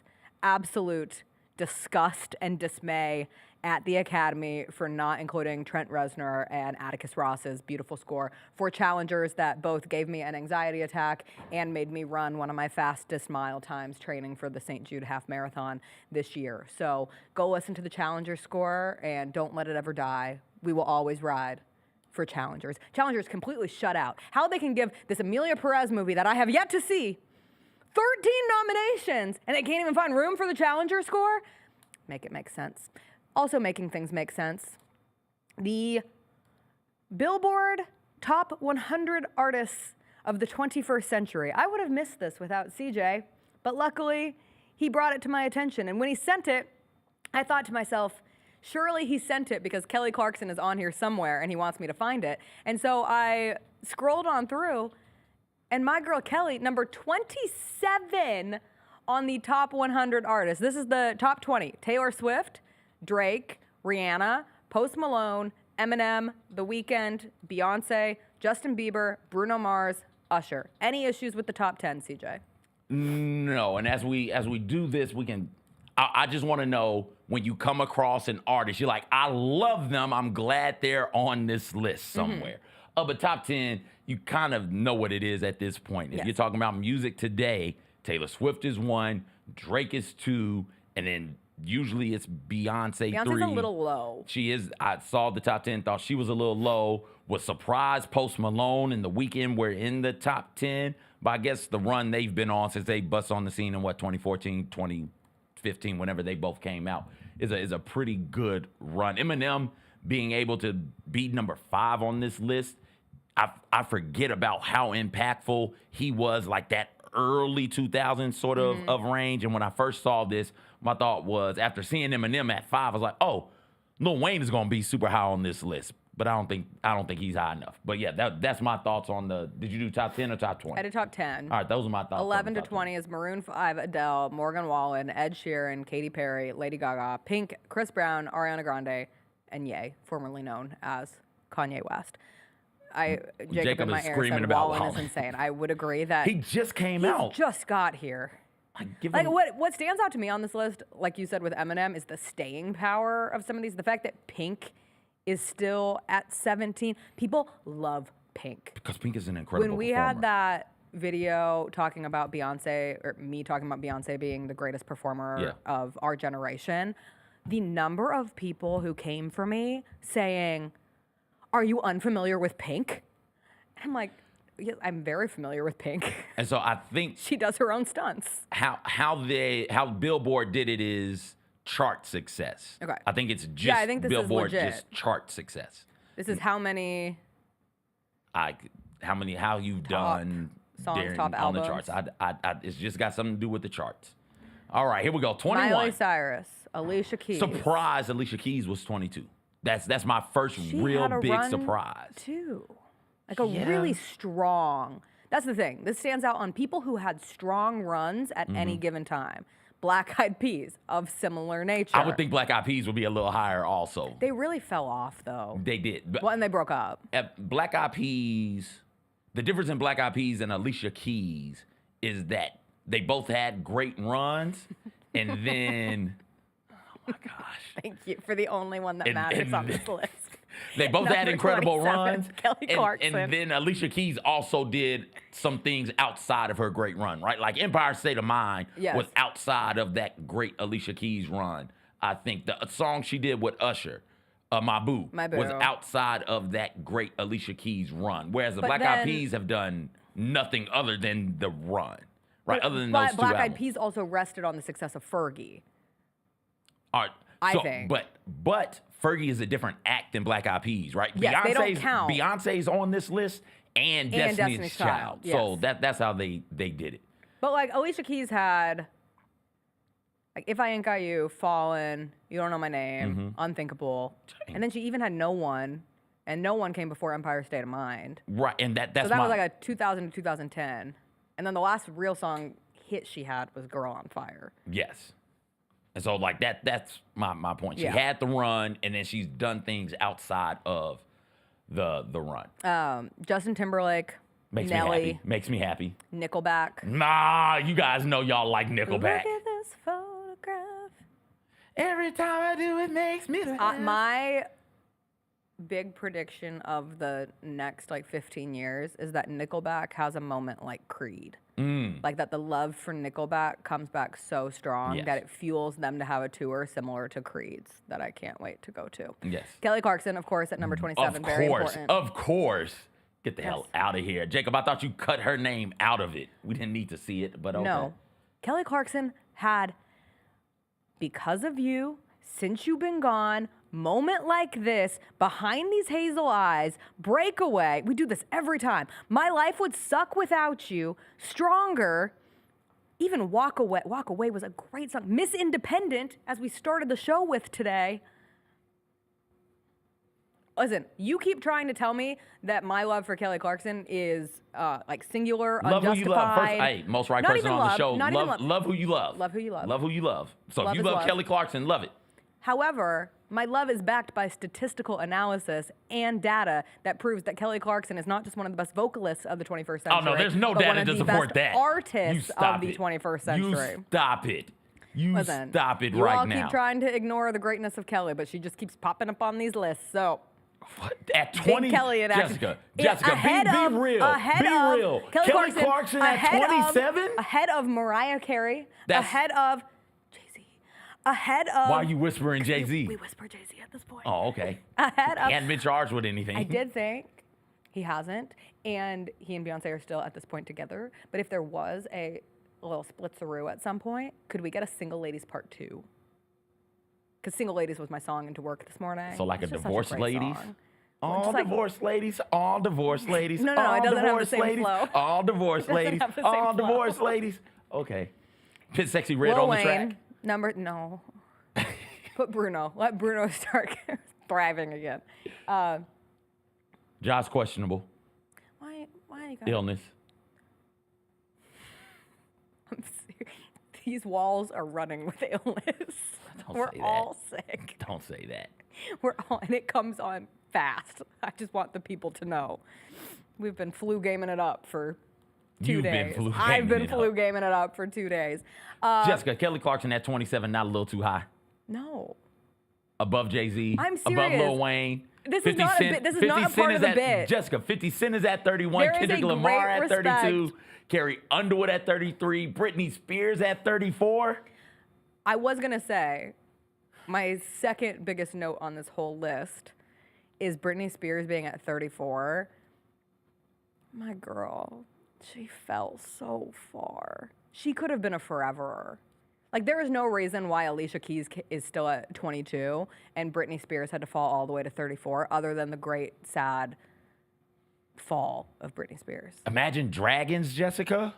Well, certainly she's bigger than Imagine Dragons. Okay. Ludacris, okay. Luke Combs. I love that Destiny's Child is number 41. Yes. Like the fact that Beyonce's top 10 and Destiny's Child is 41 is great. Kenny Chesney, Future, Juice WRLD, R.I.P., T.I., SZA, Avril Lavigne. Surprised she stopped 50. That was one that I saw. I was like, oh shit, that makes me happy that she's here. Again, a killer run. And that's kind of Christina's thing too, even Yeah. though Christina Aguilera has stayed relevant with, oh God, what's the show called? The Voice. The Voice. Christina and Mariah and maybe even Britney did a lot of damage in the 90s, Yes. didn't they? Right? Like, Right at the end of the 90s. and so that's it takes off because right at the beginning of the 2000s. I don't think Backstreet Boys is on here. And that I think They're that's 90s. That, Their and I greatest think- hits came 90s. And yeah. I think that's why Christina Aguilera is as low as she is, because you're just looking at it from 2000s onward. You're not taking in the Yes. full body of work. And not to jump, but like NSYNC does make it, and that's Yeah. because NSYNC Came after Backstreet. After Backstreet and hit the peak of their success 2000 to like 2002. And that's right when Britney was on the rise too. Travis Scott, Lil Baby, Coldplay, Jennifer Lopez, again, How to Run. Like her or hate her, she How to Run. Surprised she's low. Surprise! I feel like 54 is a little low for J-Lo. I think that run she had mid 2000s was pretty damn good.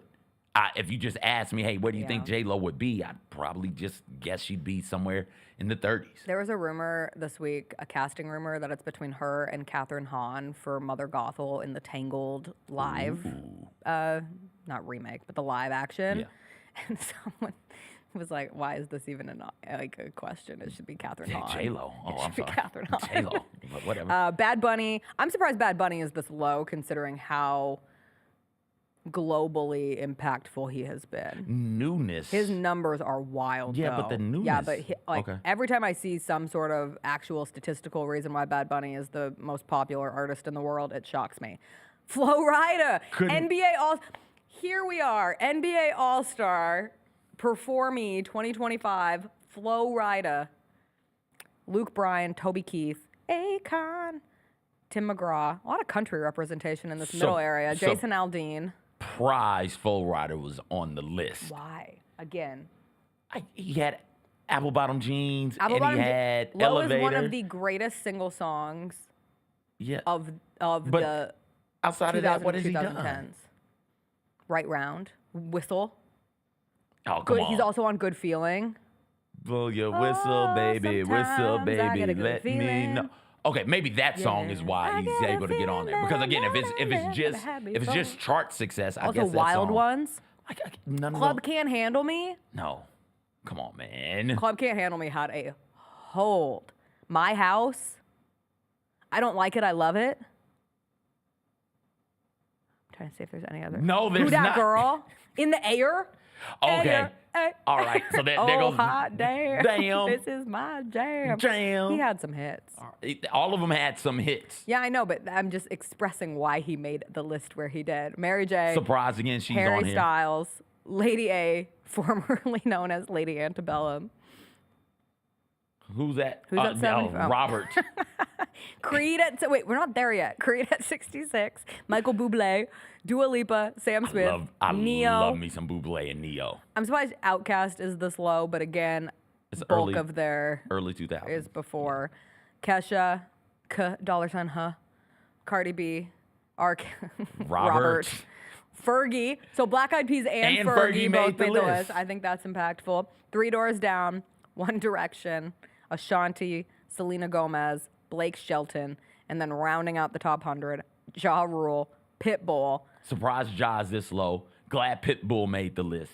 Would have actually thought, given how many things he's featured on, could have been higher. Kid Rock, 21 Pilots, J. Cole, Florida Georgia Line, Khalid, Sean Paul. Temperature went hard. Daughtry. So wait, 3 American Idols on this list. Daughtry, Clarkson, and Underwood. Underwood, okay. NSYNC, Shawn Mendes, Keith Urban, Jason Derulo. Listen, man.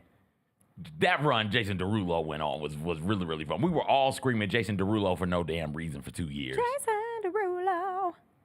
Norah Jones. My one and only concert at the theater, the outdoor theater here in Memphis. The Mud Island Thank you. T-Pain. Pete Carroll's going to the Raiders. Josh to coach. Groban, Gwen Stefani, Santana, Wait, Alan slow Jackson, down. and Don't be Fall Out Boy. so excited. Where's Panic? If Questions. Fall Out Boy makes the list, where's Panic at the Disco? Good Charlotte, Where's Green Day? Green Day. You think the some of those alternative rock scene, yeah. Paramore, another one of those. You think this list would have more of those on it? But yeah, that's the list. I was so excited to see Fall Out Boy. Pete Carroll, what are they gonna do? He just started his class at USC. What are his students gonna do? Yeah. He can teach from home. Virtual. Go virtual learning. 4 or 3-year deal with a 4th-year team option. Pete Carroll back in the NFL. These coaches, man, they just can't do it. They can't leave the game. How old is Pete Carroll? 75?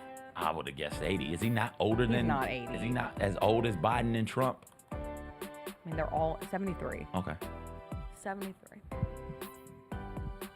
When I'm 73, if I'm not on a beach, something has gone so wrong.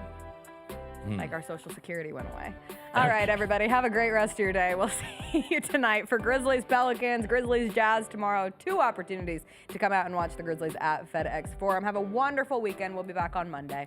Bye. Artists not on the list you want to put on there. I think Green Day.